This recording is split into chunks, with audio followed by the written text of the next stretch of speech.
Thanks, Kenny. Good morning, everyone. Yep, I'm in the environmental strategy team at the Bay of Plenty Regional Council, and our council was one of the a number of local authorities in New Zealand that declared a climate emergency last year in response to quite a bit of community support for that sort of move.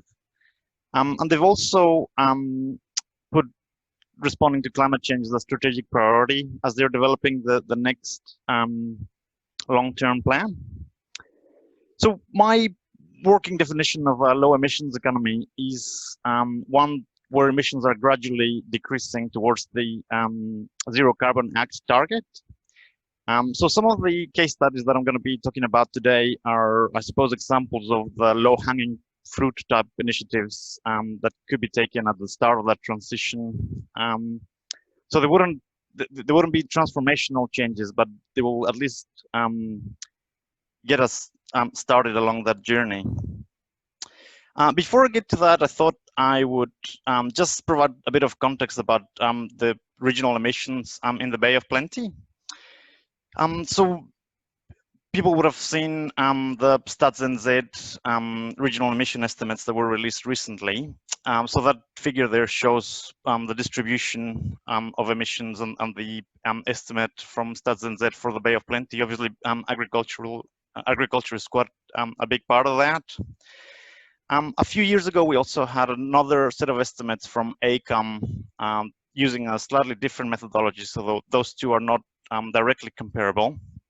But again, shows that agriculture, transportation, and forestry are quite big part, or account for a big part of our regional emissions.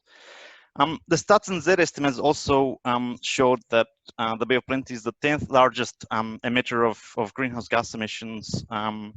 However, our emissions did increase by 12% between 2007 and 2018, which is the greatest increase of the only 5 regions that didn't actually reduce their emissions over that period.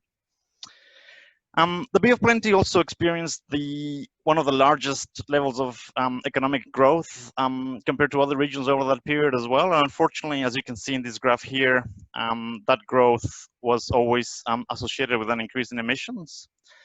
If you look at this graph for the rest of New Zealand or for other regions, there'll be quite a few industries that actually are in that top left quadrant. So they did have some economic growth, but they reduced their emissions. So we do have a bit of a challenge in the Bay of Plenty in reducing emissions while accommodating some level of economic growth. So the first of the case studies that I'm going to talk about is the idea of using some form of impact investment to encourage adoption of solar energy and clean heating by households. And in Rotorua, we've had a program based on loans that are repayable at a low interest rate over up to 10 years through voluntary targeted rates. And the driver for these in Rotorua initially was to improve air quality. So getting households to replace inefficient wood burners with heat pumps or low emission wood burners. And over the 10 years that's been in place, we've given out, or the council has given out, more than $5 million worth of loans and replaced over 2,300 inefficient wood burners. It's quite tricky to estimate the emissions reduction from that, but making some brave assumptions, we estimate that that's amounts to about 3,500 tons of emissions avoided every year. So building on that program, we are currently proposing for the next long-term plan, extending that to include other things and also beyond the Rotorua area. So including solar energy for power and hot water, and also clean heating and insulation as well. The Rotorua experience, aside from reducing emissions and improving air quality, it also results in significant health benefits for the community as well. So a significant co-benefit there as well. In terms of solar energy, we also looked at some case studies of council staff that have installed solar panels on their houses, and there's a paper that will be provided afterwards, but in summary, the financial case for solar panels depends on a number of variables, but for out of those 7 case studies, 6 actually ended up better off financially over the life of those systems, and they also can lead to emission reductions of up to a ton per household per year as well. So some environmental benefits there as well.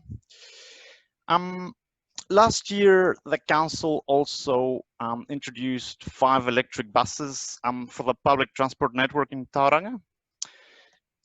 And we looked at what impact these electric buses would have on our regional emissions as well. So this table just compares the indicative initial purchase cost of an electric bus compared to diesel and the annual running cost as well.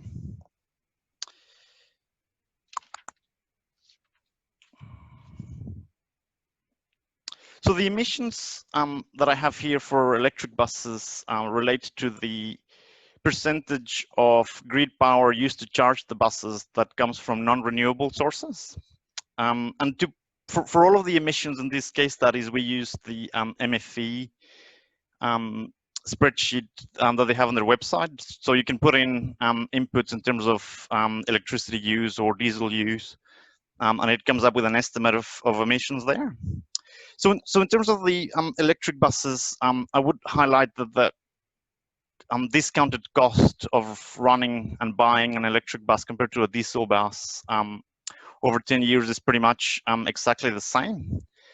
I would point out that that doesn't include the charging infrastructure that you need for electric buses. And also, there is some uncertainty at this point about the life and replacement cost of the batteries in those buses once they're no longer fit for purpose.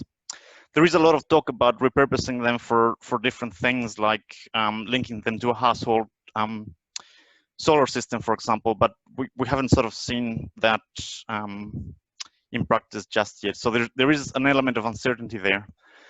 The other thing with the costs of electric buses versus diesel is that electric buses are exempt from road user charges at the moment, which are a significant component of the cost of running a diesel bus.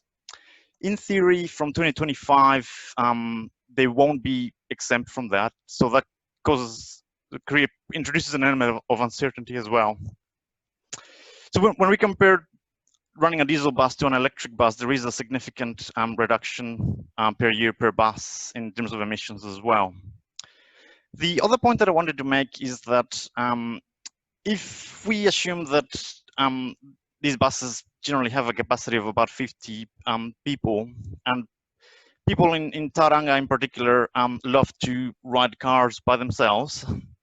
So let's just compare them to 20 private cars doing the same mileage every year. So you can see from this graph that the difference between an electric bus and a diesel bus is much smaller than the difference between 20 private cars and other form of public transport here. So another way of putting this would be that a full diesel bus would have lower emissions than an empty electric bus. So the benefit from getting people out of their cars and into public transport is much greater than from switching from diesel buses to electric buses. So that's one challenge that we have in this region in particular. So just moving on to the third case study, the council has also started the process of replacing its corporate fleet with electric vehicles. So at the moment, the corporate fleet is about 160 vehicles, of which about half are ute. So there's no alternative fuel option for them at the moment. But for the compact cars, the plan is to replace all of them when the current diesel cars come up for renewal. So we went through a similar exercise compared to what we did for the buses there. About 5 minutes. 5 minutes. Okay, thanks. And yeah, the results are similar as well, and also the same uncertainties that apply to the buses in terms of battery life and replacement costs apply here too. In terms of the electric vehicles,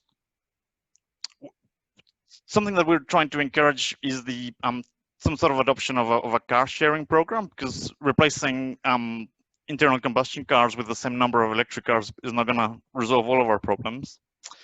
And also increasing the uptake of them as well, beyond just the council.